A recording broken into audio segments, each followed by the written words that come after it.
कभी सोचा है आपने कि कैसे कुछ प्रोडक्ट्स जैसे ड्रॉपबॉक्स या स्लैक बिल्कुल चुपके से आते हैं और मार्केट में अपनी जगह बना लेते हैं? हाँ, जबकि दूसरे वाले वो इतने तामझाम से लॉन्च होते हैं और फिर मतलब गायब भी हो जाते हैं। सही बात है। तो आज हम इसी गुत्थी को सुलझाने की कोशिश करेंगे। हाँ। और इसके लिए हम देख रहे हैं केविन हेल के नजरिए को। केविन हेल, हाँ, वूफू के को-फाउंडर और वाई कॉम्बिनेटर में पार्टनर, काफी मशहूर है स्टार्टअप्स की दुनिया में। बिल्कुल।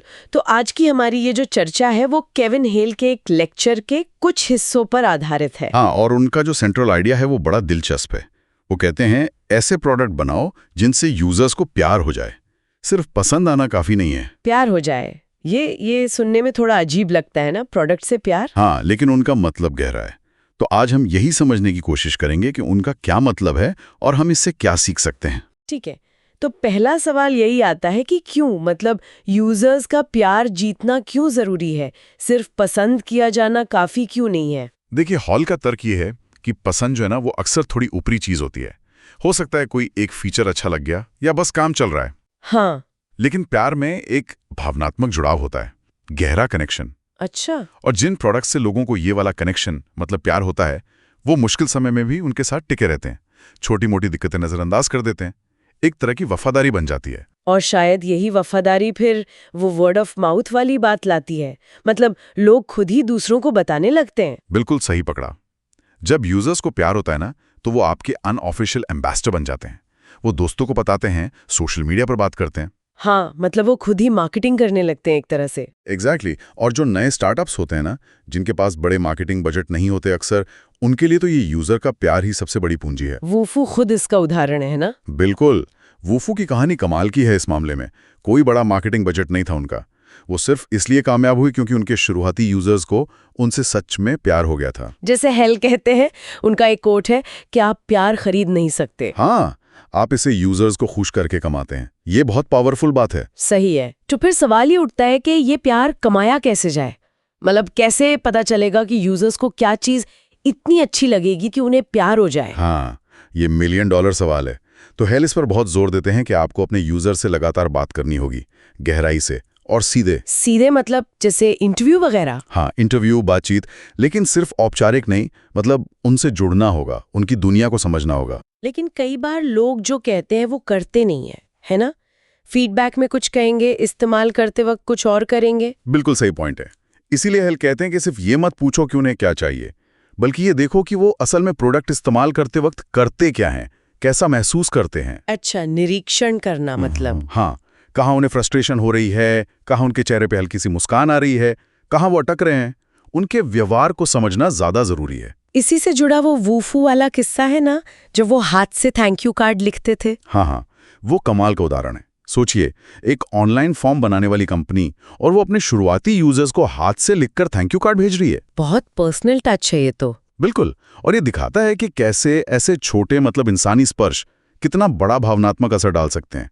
यूजर्स को लगा कि अरे ये सिर्फ एक कंपनी नहीं है, ये लोग सच में परवाह करते हैं।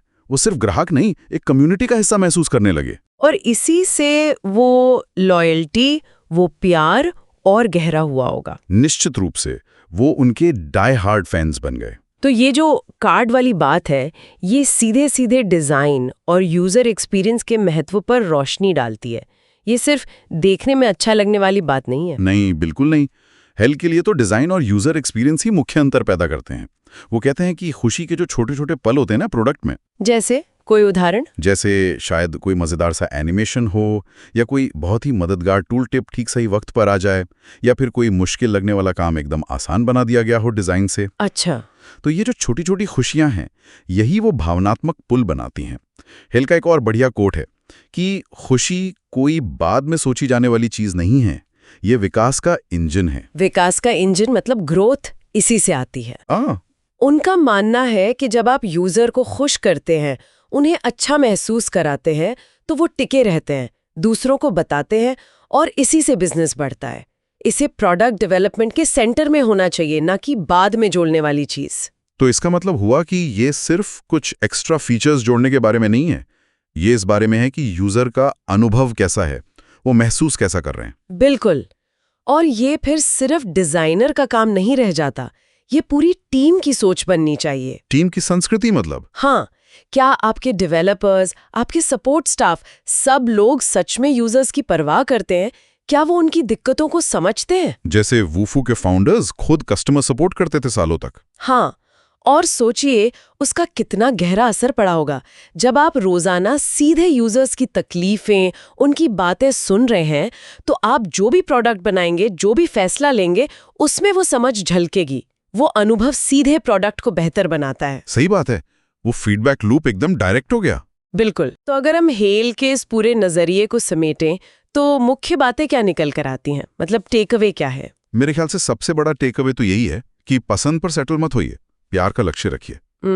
दूसरा, अपने यूजर से लगातार बात करें, लेकिन उससे ज्यादा उन्हें ऑब्जर्व करें, उन्हें सच में सुने और समझें। ठीक है। तीसरा, डिजाइन और छोटे छोटे भावनात्मक स्पर्शों से उन्हें खुश करने की कोशिश करें, डिलाइट क्रिएट करें। और चौथा, उन्हें महसूस कराएं कि वो सिर्फ एक नंबर नहीं है, वो मूल्यवान है। जैसे वो थैंक यू कार्ड वाली बात। और ये सब मिल से क्या करता है? ये सब मिलकर यूजर का प्यार पैदा करता है, और यही प्यार आपके लिए ऑर्गेनिक ग्रोथ लाता है। ये सबसे टिकाऊ मार्केटिंग स्ट्रैटेजी है। संक्षिप्त में कहें तो यूजर का प्यार ही असली मार्केटिंग है। बिल्कुल। जिन प्रोडक्ट से लोग प्यार करते हैं वो लंबे समय तक चलते हैं, वो एक ऐसा मजबूत किला बना लेते हैं जिसे कॉम्पिटिटर्स के लिए भेदना बहुत मुश्किल होता है। ये बहुत दिलचस्प नजरिया है।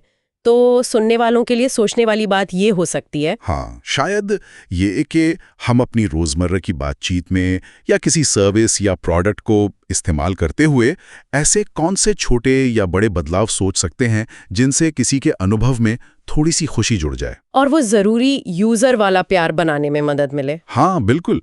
कैसे हम साधारण लगने वाले इंटरैक्शन को भी यादगार बना सकते हैं, ये सोचने लायक बात है।